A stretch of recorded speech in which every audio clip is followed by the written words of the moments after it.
నమస్కారం. నన్నయ్య న్యూస్కి స్వాగతం. చదువుతున్నది Talari Vasu. Waterman of India Raman Magsaysay పురస్కార్ గ్రహీత డాక్టర్ రాజేంద్రసింగ్ అఖండ గోదావరి యాత్ర అంతర్వేదిలో నేటితో ముగిసింది. 18 రోజుల ఈ సుదీర్ఘ యాత్రలో ముగింపు సమావేశాన్ని ఆదికవినన్నయ విశ్వవిద్యాలయంలో ఏర్పాటు చేశారు. ఈ సభకు ఆర్ట్స్ అండ్ కామర్స్ కళాశాల ప్రిన్సిపాల్ ఆచార్య కొట్టి శ్రీ రమేష్ అధ్యక్షత వహించారు. ఈ సమావేశంలో ముఖ్య అతిథిగా విచ్చేసిన ఉపకులపతి వర్యులు ఆచార్య మొక్కా జగన్నాథరావు మాట్లాడుతూ భూగర్భ జలాలను కాపాడుకోవాలని, అవి రానున్న తరాలకు అందించాలని, ఆ స్థితిగతులను శాస్త్రీయంగా నదీ పరివాహక ప్రాంతాలు అవి ప్రవహిస్తున్న తీరును వివరించారు. అంతేకాకుండా గోదావరి పరిరక్షణలో తాము కూడా భాగస్వామ్యం అవుతామని, అందుకు తాము సిద్ధంగా ఉన్నామని ఆయన తెలియజేశారు. ఆ వివరాలను ఇప్పుడు చూద్దాం. K. Sri Ramesh, President of today's function.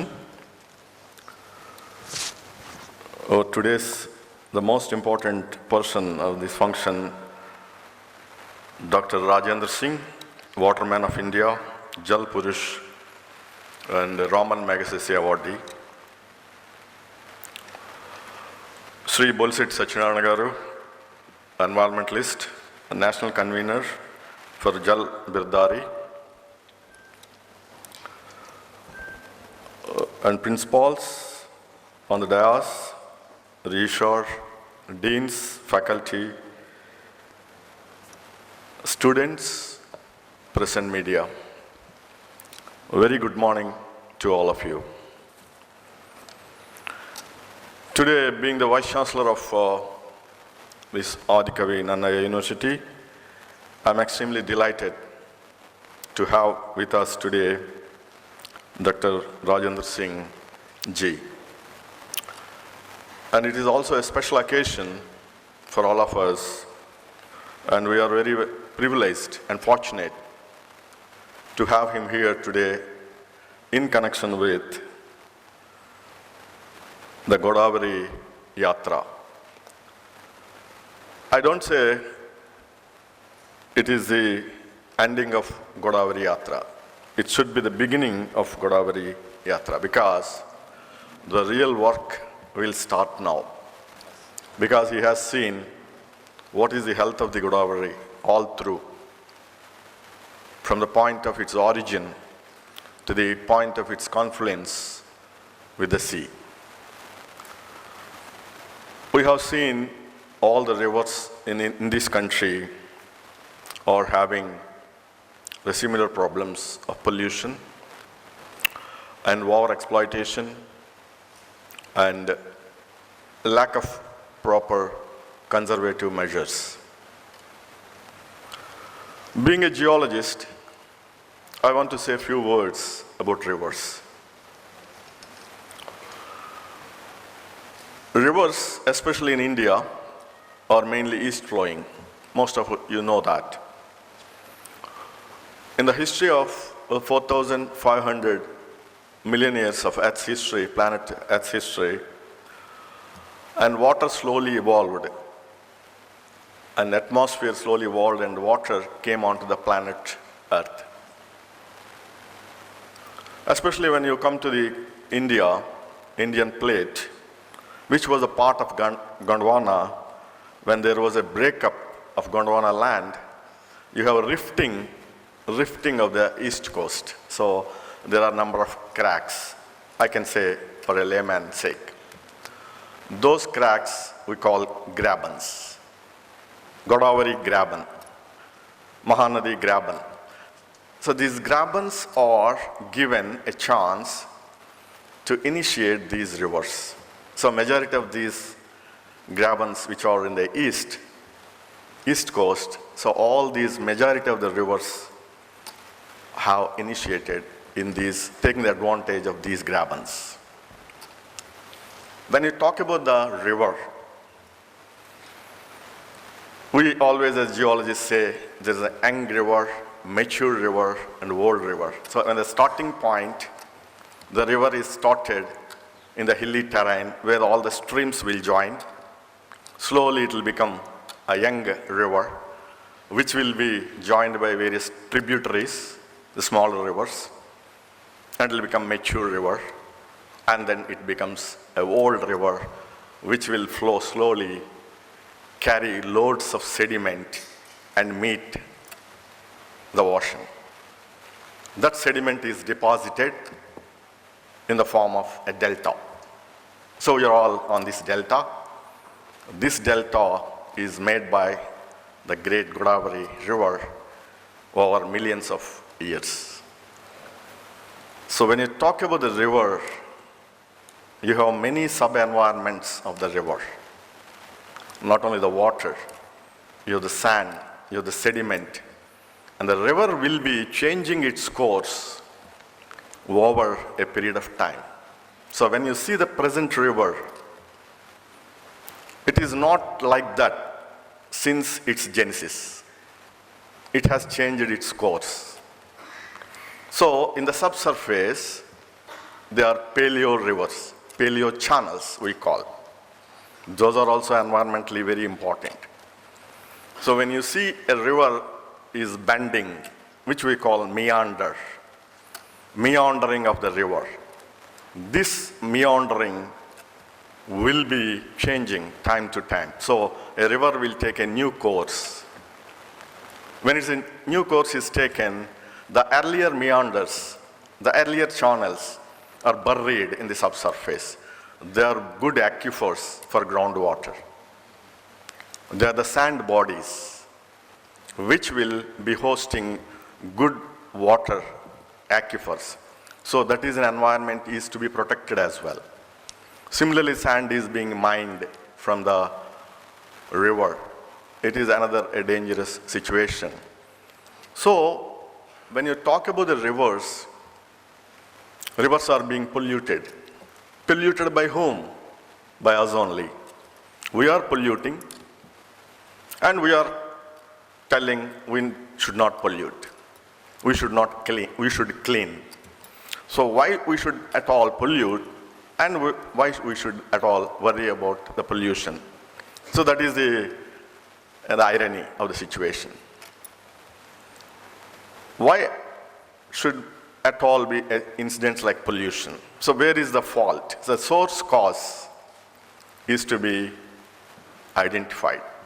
So majority of pollution is not by common people.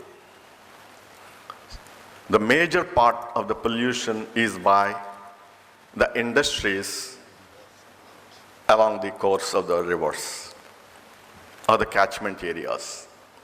So if the industries clean their tailings before disposing them off into the rivers, the major part of the pollution can be controlled.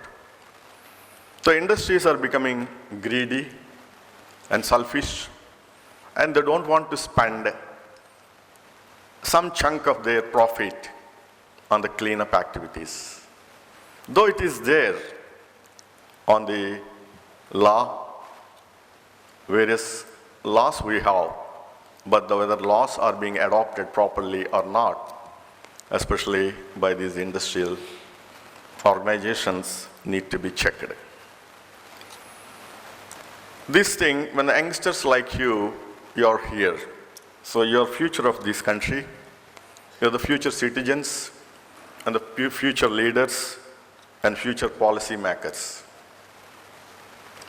You should be thinking about these rivers, the water bodies, which are equal to the life of our country, our people, our planet. So awareness should come from each and every individual. Let us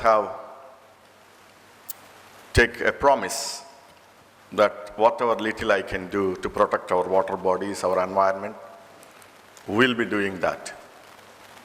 Whether you make your friends, your associates, your family members, or the society, or the street, or the city, make them aware.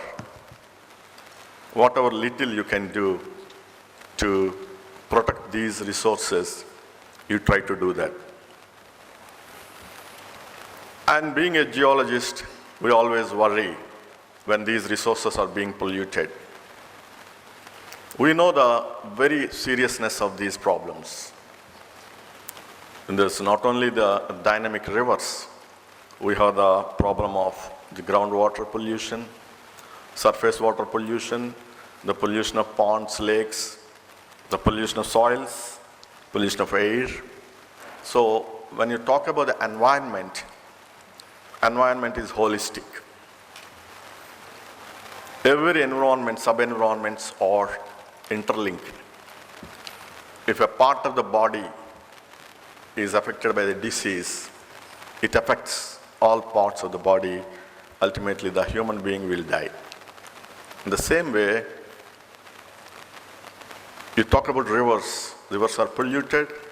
Rivers also have the influence on the groundwater. Groundwater is affected. Groundwater is polluted. Rivers will also have the impact on the ocean. Ocean is polluted, and it is bringing the huge amount of sediment. Sediment is polluted by heavy metals. So in this way, all these sub-environments also affected. So we need to protect the river and rivers. When you talk of the pollution, you always say pollution is happening. When I say that pollution is happening, pollution is there in the rivers, pollution is there in the groundwater, we are not at all worried now. We are accepting it. Oh, pollution is happening. So that is the unfortunate part. We are not at all worried. If I say rivers are polluted, Godavari is polluted, you are not worried. You are taking it as a normal thing. That is a dangerous situation. That is a very, very dangerous situation. The acceptability came to us. Oh, pollution is happening.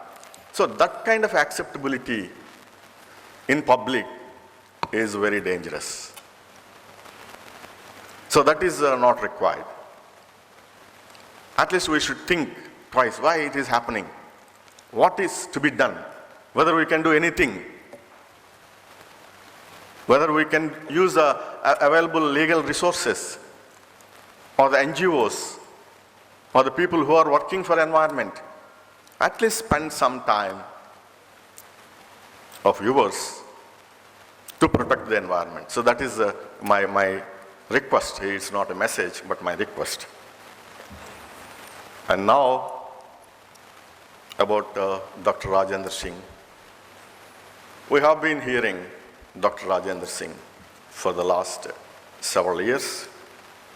I am so fortunate. I never thought that I have this kind of opportunity where I'll be sitting with him on the dais as a Vice Chancellor of University Adikavinannayauniversity, that which is on the banks of Godavari.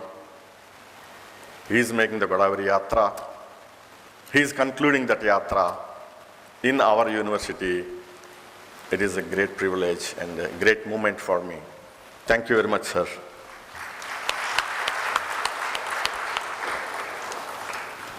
So he got the prestigious Raman Magsaysay Award in 2001 and Stockholm Water Prize in 2015. Beyond this, he won the hearts of millions of people of this country. That is more important. That is more important. And he is running the NGO called Tarun Bharat Sangh. He started this NGO in 1975. And we are extremely happy to note that Tarun Bharat Sangh built over 8,600 johads, the rainwater storage tanks. So this is very, very important.